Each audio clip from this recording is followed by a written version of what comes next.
Have you ever been so nice that it shattered you? Ibrahim's kind heart made him believe that helping others was always right. But sometimes, being too nice can cost more than you think.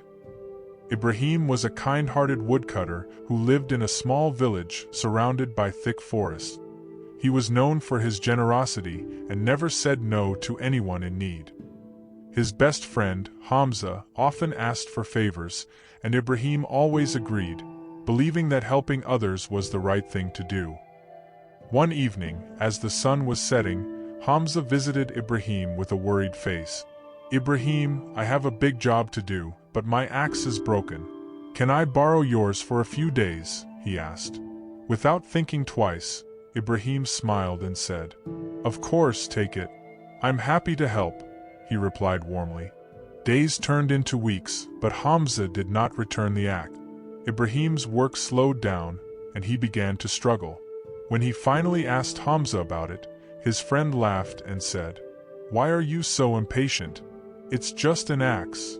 Ibrahim felt hurt but stayed silent, thinking it was wrong to question a friend. As time passed, Ibrahim's problems grew. Without his axe, he couldn't cut enough wood to sell at the market. He had an old, broken axe, but its handle was weak and its blade was dull.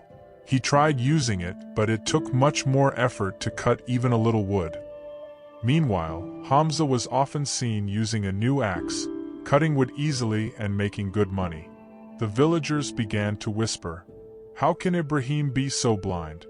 Hamza is just using him." One evening, an old woodcutter saw Ibrahim sitting by the roadside, tired and empty-handed.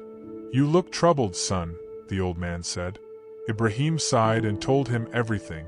The old man smiled softly and said, "Helping others is a good thing, son, but being too nice can cost you. When you give too much, some people will take everything and leave you with nothing. Kindness shouldn't take away your peace or respect. Some people only know how to take, and that's the price you pay for being too kind." Those words stayed in Ibrahim's mind. For the first time, he realized that staying silent was only hurting himself. One evening, Ibrahim saw Hamza at the market, happily selling wood while traders praised him. Ibrahim walked up to him and said quietly, "Hamza, I need my axe back. I have been patient long enough," trying to keep his voice steady. Hamza laughed loudly. "Oh, come on, Ibrahim. Don't make such a big deal about a silly axe," he said loudly so that everyone could hear. The crowd chuckled, and Ibrahim's face turned red with shame. But this time, he did not back down. "It's not just about the axe. It's about respect and friendship," he replied. Cornered, Hamza angrily threw the axe at Ibrahim's feet. "Fine, take it. I don't need it anyway," he snapped. Ibrahim picked it up and noticed that the blade was chipped and dull, almost useless now. The weight of the axe felt different, not just the iron and wood, but the weight of a broken friendship and the pain of betrayal. Though it hurt to lose a friend, Ibrahim felt strangely free. He started working harder, this time focusing on himself instead of pleasing others. With the little money he had saved, he got the axe repaired and began cutting wood again. He also stopped saying yes to every request. When another villager asked for money, Ibrahim politely refused, explaining his situation. Surprisingly, the villager understood and did not insist.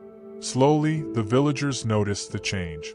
Some admired his courage, while others gossiped behind his back. But for the first time, Ibrahim felt at peace. The old woodcutter, who had given him advice, often smiled proudly whenever he saw him at the market. "You've learned well, son. Being kind is a gift, but if your kindness costs your self-respect, it's too high a price to pay," the old man said. Months passed, and Ibrahim's business grew again. One evening, as Ibrahim was returning home, he saw Hamza struggling to carry a load of wood alone. Hamza's face was tired, his eyes fixed on the ground, guilt heavy in their depths. He opened his mouth to speak, but the words seemed to die in his throat. Ibrahim looked at him for a moment, long enough to see the regret in Hamza's eyes, then walked past him without a word. He didn't look back, and Hamza did not call out to him either. The silence between them was louder than any words could be. That night, sitting by the riverside, Ibrahim watched his reflection in the water. He finally understood that being too nice was not kindness. It was a way to destroy himself. Friends, true kindness is not about pleasing everyone at the cost of your own peace. It's about knowing when to help and when to set boundaries. When you give too much without limits, people may take advantage of your generosity, leaving you empty and exhausted. Real strength lies in balancing compassion with wisdom. Help others, but not at the cost of your dignity and self-respect. Sometimes, the bravest thing you can do is to say no, not out of selfishness, but to protect the goodness within you. If you think Ibrahim did the right thing, give this video a like. And if you've ever faced a similar situation, share your story in the comments below. Thanks for watching Story Tales. Don't forget to subscribe for more inspiring stories.